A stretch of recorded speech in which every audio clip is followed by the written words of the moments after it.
Hurry up! I'm a busy engine, huffed Henry. Goods arrive night and day at the docks. Sometimes Henry and the other engines work so hard that their axles ache.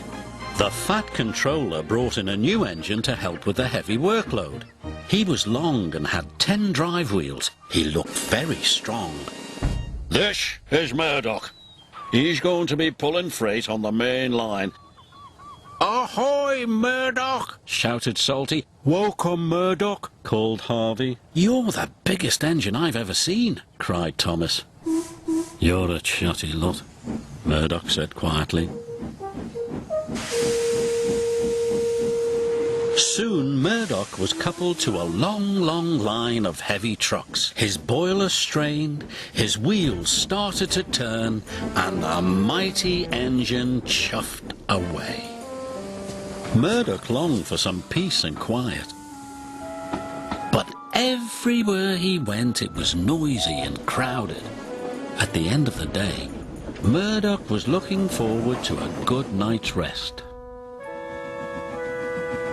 But Salty and Harvey were full of questions. What's the longest train you've ever pulled? Have you worked Marseille? Have you ever crashed?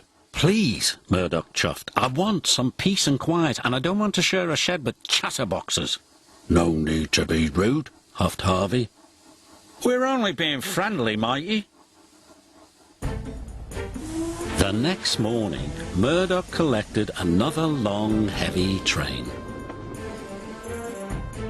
This time he chuffed into the beautiful countryside. It was splendid.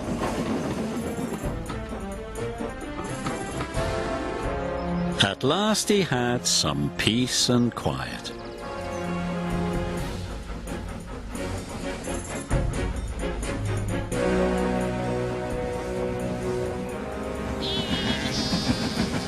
Suddenly his driver applied the brakes. There were sheep on the tracks. The sheep escaped from that field, said the driver. Through that broken fence. They tried to chase the sheep back. First this way, and then that way. They tried everything, but nothing worked. We'll never move these sheep by ourselves, complained the fireman. I'll go and phone for help, sighed the driver. Murdoch was very unhappy. The noisy sheep were spoiling his peace and quiet. The Fat Controller was enjoying afternoon tea when he got the call. Sheep? He exclaimed loudly. I'll send Toby with the farmer immediately. The sheep were becoming noisier and noisier. Please stop, groaned Murdoch. I'd rather be back with the chatterbox engines. Just then, Toby chuffed into view. Toby, exclaimed Murdoch, we're certainly glad to see you.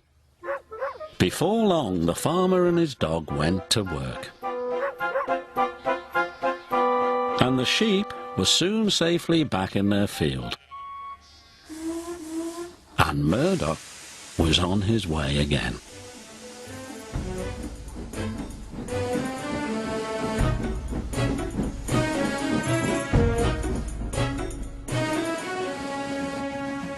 That evening, Murdoch parked between Harvey and Salty, but Murdoch spoke first. I'm sorry that I was cross, he chuffed. I'm very pleased to share a shed with you. And we're pleased to have your company, said Harvey. Aye, we are, added Salty. It reminds me of a story. Murdoch smiled. The sound of bar, bar, bar would have kept him awake, but a Salty story would send him happily to sleep.